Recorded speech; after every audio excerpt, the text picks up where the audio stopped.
When I stood up for my best friend at Thanksgiving, I didn't expect to be erased from my own family.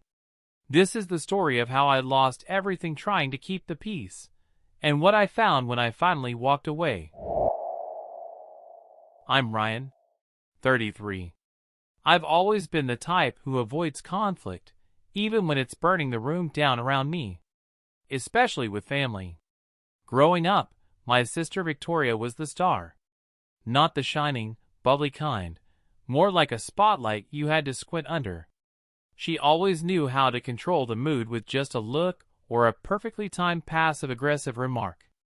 And Dan, her husband? He didn't do so.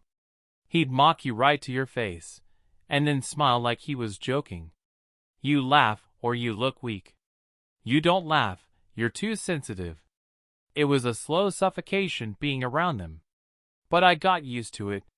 That's what family does, right? You adapt. I never wanted the spotlight. I just wanted peace. So I stayed quiet. Until I couldn't anymore. Chapter 1. The Joke That Broke It. It started, exploded, on Thanksgiving. Nate, my best friend, who's basically family to me, made this harmless little joke about a drunk regular at his bar. Nothing dark. Just something about the guy always ordering drinks based on his mood and tipping in gum wrappers. Dan sneered and said, "Well, bartenders are basically just therapists for the unemployed. Or drunks. Or both." Laughter died instantly. Nate smiled like it didn't sting, but I knew it did. The guy's kind. Thoughtful. I've seen him pull strangers out of bar fights and pay for a regular's cab home because the guy was too embarrassed to admit he couldn't afford it. But none of that mattered to Dan. I looked up. Calm. Controlled. "That wasn't necessary," I said. He raised his brows like I was the problem. I added, "Nate's done nothing but treat everyone here with respect. Maybe show some back." Dead silence. Victoria slowly stood up, lips pressed in a tight line. She didn't scream. Didn't throw anything. Just scooped up her kids' coats, turned to Dan and said, "Let's go! I'm not doing this again." Again? They left. No goodbyes. Chapter 2. The Fallout. The whisper started within days. My aunt called. "Are you okay, honey? I heard you snapped on Dan." Snapped? Another cousin texted. "Hey, just checking in. Victoria said you lashed out at Thanksgiving? Seemed off. Everything all right?" I felt like I was in a different reality. Then my mom messaged me. "Can you just apologize? For the family's sake?" I replied, "Apologize for what? Not letting Dan humiliate my best friend?" She didn't respond.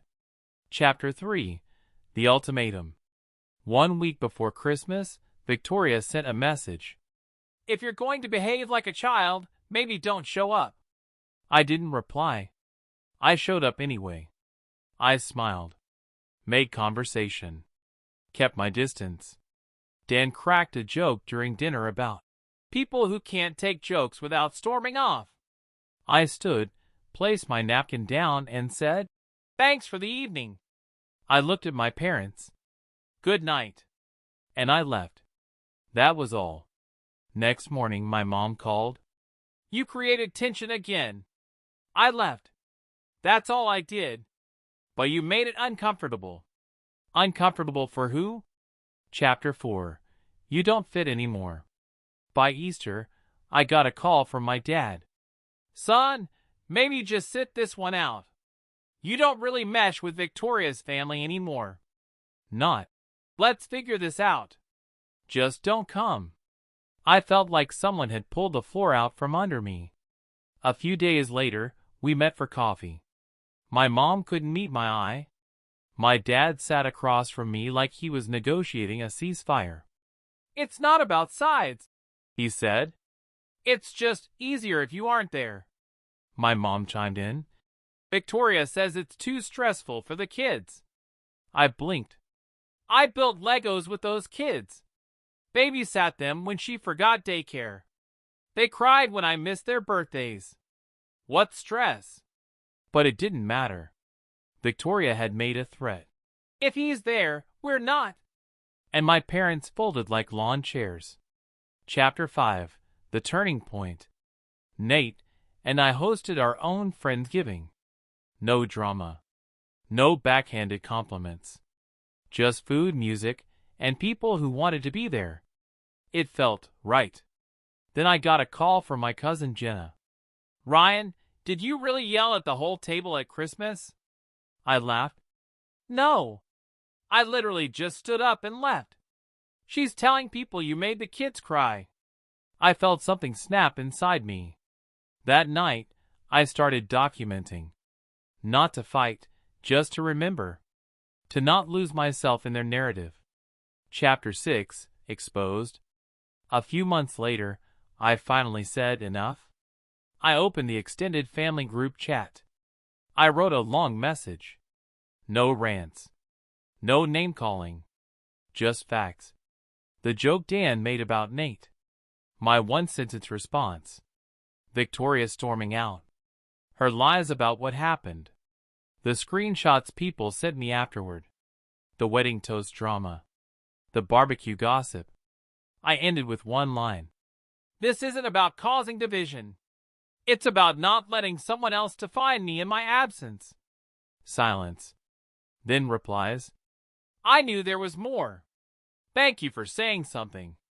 Honestly, her story never made sense. Victoria responded with a 12-paragraph novel. I've been attacked. He's spreading hate. He wants attention. Dan chimed in with, guess some people just live for the spotlight. I replied once, if the truth feels like an attack, maybe think about why. Then I stopped talking. Dan removed me from the group chat. I sent the screenshot to Jenna. No comment. Just, that's all the confirmation I need. Chapter 7. The Shift. People started reaching out. Slowly. Invites to birthday parties. BBQs, game nights. Not everyone. But enough. At one party, someone pulled me aside. Victoria told her kids you didn't like them. That you said they were annoying. That crushed me. I'd never said that. They were kids. My nieces and nephews. She turned them against me. I called my mom. Did you know she's telling her kids I hate them? She didn't say yes. She didn't say no. She cried. I just want everyone to get along. But you're okay losing me? Silence. Then she hung up. Chapter 8. Boundaries. That night, I wrote my final message to them. I won't attend any family event where Victoria is present until she publicly retracts her lies. This isn't a demand for loyalty. It's a boundary. 3 days later, my dad emailed. We understand. We love you. No apology. No accountability. But they heard me. Chapter 9. A New Kind of Peace. The next Thanksgiving? Quiet dinner at my parents'. No drama. No Victoria. It wasn't perfect. But it was real. And then an email came. From Victoria. Subject line, can we talk? I deleted it. Blocked the address. I didn't need closure. I needed space. The final message I ever sent my parents. You don't have to choose between your children. But I've chosen not to tolerate mistreatment, no matter who it comes from. Dad replied, you won't have to go through that again. Chapter 10. Redefining Family. A year later, one of my cousins hosted a backyard wedding. She made it clear Victoria wasn't invited. I was. I gave a toast. Short. Honest. Real. The couple loved it. The crowd smiled. Even my parents clapped. Victoria wasn't there to steal the moment. For once, there was no tension in the air. After the wedding, one of the groomsmen said, felt like family tonight. And it did.